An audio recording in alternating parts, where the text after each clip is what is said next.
रंजना कभी ब्रश नहीं करती थी।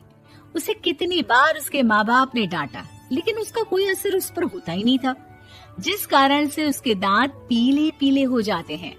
शादी के बाद अरे बहू, वैसे तो तुझ में कोई कमी नहीं है, पर तेरे दांत इतने पीले कैसे हैं बेटा? कैसे मतलब? कोई सर्जरी थोड़ी ना कराई है। वो तो क्या नाम, मैं ब्रश नहीं करती थी तो पीले हो गए। अब क्या करूं? आप कहें तो लाल करवा लूं या फिर काले? यार ये क्या है, क्यों माँ से लड़ रही हो? लड़ रही हूँ? अरे मैं लड़ रही हूँ या ये बोल रही है कि दांत पीले हैं, पीले। अरे तपस्या थोड़ी ना की है इन्हें पीले करने के लिए। बकायदा ब्रश नहीं किया है 20 साल तक, तब जाकर। छी, कैसी बात कर रही हो? ये उस वक्त तो पीले नहीं थे जब हम लोग तुम्हें देखने आए थे। अरे तब साफ करवा लिया होगा डेंटिस्ट के पास जाकर। अब देखो कैसे पीले पीले लग रहे हैं। रंजना सास की तरफ गुस्से से देखती है। फिर शुरू हो गई पीले पीले पीले। अरे पीले तो तब भी थे जब मेरे हाथ का रसगुल्ला उड़ा उड़ा कर खा रही थी और बोल रही थी, लड़की नहीं गुणों का खजाना दे रहे भाई साहब आप। खैर, अब वो लोग करते भी तो क्या करते, पीले दांत वाली बहू पल्ले पड़ी थी तो झेलना तो था ही। एक दिन कीर्तन में रंजना गाना गा रही थी। अरे कमला बहन, माँ का द्वार है, यहाँ तो सब शुद्ध होकर आते हैं, फिर अपनी बहू को ब्रश भी नहीं करवाती तुम। दूर से पीले पीले दांत भक्ति में बाधा उत्पन्न कर रहे हैं।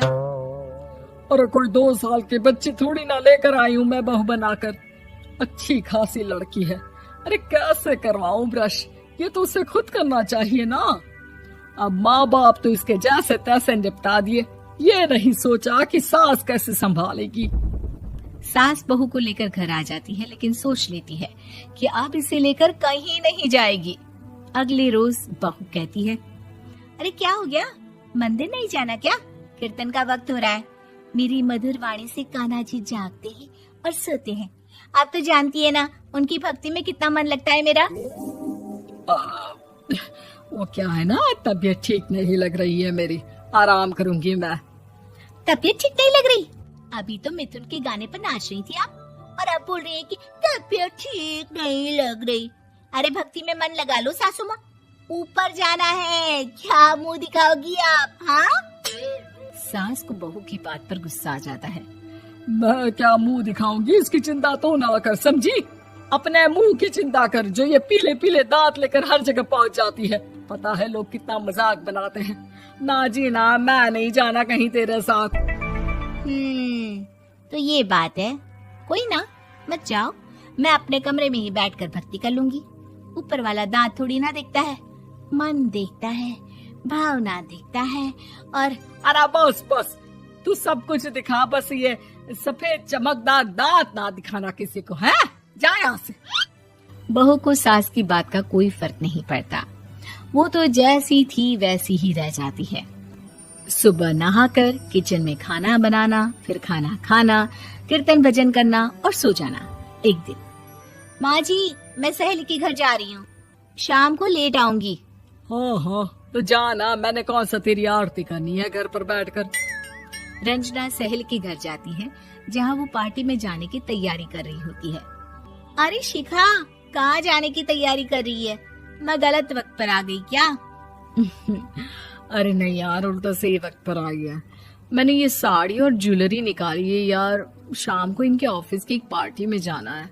बताना कैसा लग रहा है ये सब? नहीं यार, इस ड्रेस के साथ तो वो वाली ज्वेलरी अच्छी लगेगी। हाँ हाँ सही बोल रही है, मैंने ध्यान ही नहीं दिया। वैसे तो हमेशा से मस्त फैशन सेंस रखती है। तो बड़ा जाती होगी ना पति के साथ पार्टी में। रंजना कुछ नहीं बोलती, बस सोचती है कि यार काश ये बात सही हो जाती, पर मैं क्यों नहीं जाती पार्टी में? क्या इन लोगों की कोई पार्टी होती नहीं होगी? रंजना घर आती है और रात में पति से सवाल करती है, एक बात बताइए, आप मुझे किसी पार्टी में क्यों नहीं ले जाते? क्या आपके यहाँ ऑफिस में पार्टी नहीं होती?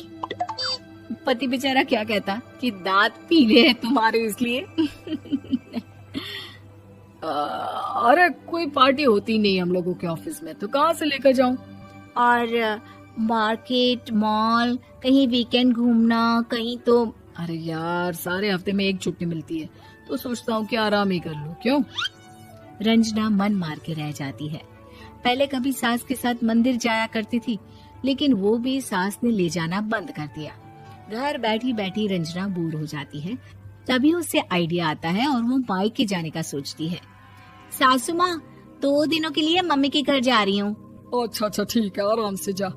और हाँ, माँ से कुछ अच्छी आदत सीख कर आना कि कैसे शरीर के हर भाग की तरह दांतों की सफाई भी जरूरी होती है, समझी? शुरू हो गई ना आप। वो लोग आपकी तरह नहीं है कि छोटी छोटी बात का बतंगड़ बना दे। उन लोगों के लिए मैं मायने रखती हूँ, ना कि मेरे पीले पीले दांत। रंजना माँ को बिना बताए उन लोगों को सरप्राइज देती है, लेकिन जैसे ही वो दरवाजे पर पहुंचती है, अंदर देखती है कि घर वाले कहीं जा रहे होते हैं। अब माँ, काश रंजना दीदी के दांतों वाली प्रॉब्लम नहीं होती, तो वो भी हम लोगों के साथ चलती ना बुआ जी की बेटी की शादी में। हाँ बेटा, लेकिन अब उसे कौन समझाए कि उसको उसके पीले दांत नहीं दिखते, लेकिन उसके आसपास के लोगों को कितना एम्बैरेसिंग फील कराते हैं। मुझे तो कितनी बार उसके स्कूल की टीचर ने शिकायत की कि उसके साथ कोई लड़की बैठना भी नहीं चाहती, और ना ही कॉलेज में कोई उससे बात करना चाहता था। लेकिन पता नहीं क्यों उसे ये बात समझ में ही नहीं आती। कोई कमी नहीं है उस लड़की में, बस यही कि दांत पीले हैं। वो तो भला हो जीजा जी और उनकी माँ का, जो दीदी को जैसी है वैसे ही रखा हुआ है। रंजना को अपने घर वालों की बात सुनकर बहुत दुख होता है। वो सोचती है कि वो क्या करे, लेकिन फिर वो सीधा डेंटिस्ट के पास जाती है, अपने दांत चमकाती है और कसम खाती है कि वो रोज ब्रश करेगी। अरे क्या हो गया? तुम तो 2 दिनों के लिए गई थी ना, पर कोई ना, अच्छा है, चलो आ गई तो। रंजना सास के सामने आकर खड़ी हो जाती है और पूरी स्माइल करती है, उसके चमकदार दांतों को दिखाती हुई। हैं? चले मंदिर। माँ, मुझे माफ कर दीजिए, मैंने आप लोगों को बहुत एम्बैरेसिंग फील करवाया। मैं आज से रोज ब्रश करूंगी।